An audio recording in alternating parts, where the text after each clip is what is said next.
Corona. Kita semua ngeri sama virusnya. Tapi sebenarnya ada ancaman yang gak kelihatan yang berpeluang bikin kita semakin menderita. Apa itu?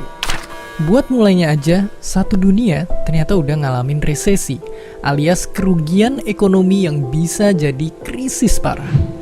Dari klub bola bintang 5 di Eropa, sampai PNS negeri sendiri, banyak yang harus ngerasain potong gaji dan ngerasa was-was soal kepastian kerjanya.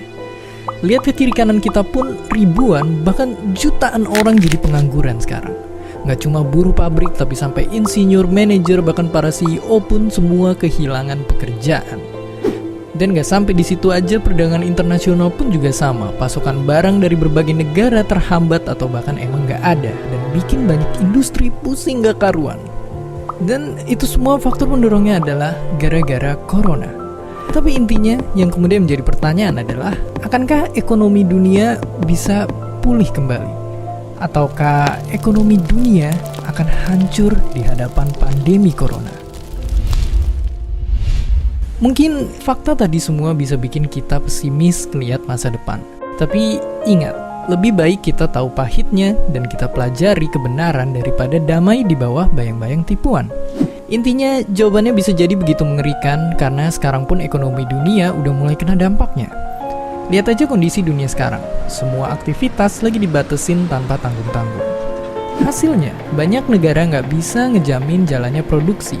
Dan begitu produksi turun, otomatis nggak ada yang bisa dijual dan pendapatan juga berkurang drastis. Kalau aja tetap nggak dikontrol, pertumbuhan ekonomi di banyak negara bisa terus turun dan lama-lama bisa terjadi krisis.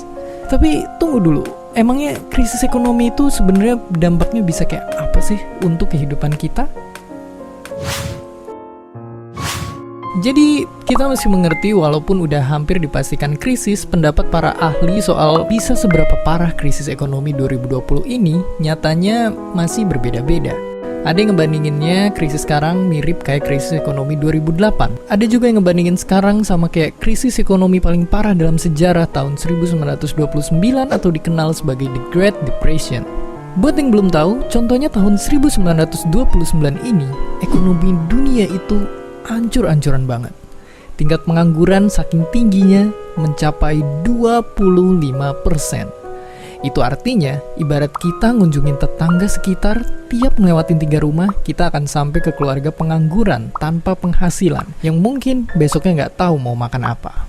Contoh krisis ekonomi lain misalnya terjadi puluhan tahun setelah itu.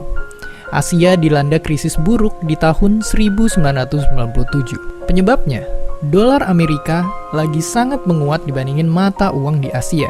Bayangin aja dolar waktu itu melonjak sampai 8 kali lipat. Biar kebayang kalau sekarang itu tuh diibaratin kalau mau beli HP yang udah semahal 20 juta ini, harganya bakal ngelonjak lagi jadi 160 juta. Gila banget. Dan gara-gara krisis ini juga di Indonesia, satu negara jadi bergejolak dan jadi salah satu bensin yang nyebabin sejarah suram di masa itu. Contoh lain, krisis ekonomi pun pernah muncul waktu pertumbuhan ekonomi lagi jaya-jayanya, tahun 2008. Penyebabnya dari orang-orang di Amerika yang pada dalam tanda kutip lapar mata pas ngelihat ada pinjaman uang murah dari bank. Gara-gara itu banyak orang jadi nyoba beli rumah, dan ujung-ujungnya pada nggak bisa ngelunasin. Para bank yang minjemin duitnya akhirnya jadi kehilangan uang. Dan total kerugian Amerika saat itu sampai segini. Ya, bayangin aja, padahal kalau duit segitu nggak hilang, itu nilai bisa dipakai buat bikin 620 startup unicorn yang mungkin kalau ada, kita semua sekarang udah punya mobil terbang.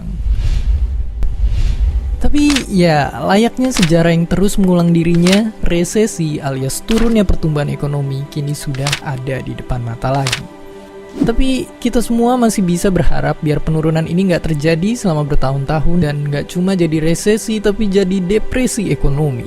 Dan saat ini situasinya sangat berbeda karena kita juga ada krisis corona yang membedakan dari tahun yang lalu-lalu. Ekonomi kita akan begitu bergantung pada kondisi kesehatan publik dan langkah-langkah apa aja yang bakalan diambil sama pemerintah. Jadi di dalam keadaan kayak sekarang, orang-orang yang ekonominya paling terdampak sangat membutuhkan kita. Dan ngeliat ini semua sebenarnya masih banyak hal yang bisa kita lakuin untuk bantu mereka. Berbagilah informasi yang nyata dan bermanfaat. Berilah lebih untuk ojek, tukang sayur, dan warung-warung kecil di sekitar kita. Sediakan perhatian, bahkan kebutuhan untuk tenaga medis di garda terdepan. Selain itu tentunya, bantulah juga diri kita sendiri. Dunia pasti akan berubah dan kita juga harus bisa beradaptasi. Kita mesti bisa manfaatin waktu yang ada untuk memperkaya wawasan dan keahlian-keahlian baru. Dan seperti biasa, terima kasih. Terima kasih udah nonton Kok Bisa. Punya pertanyaan lagi? Tulis aja di kolom komentar di bawah. Keep asking and stay curious.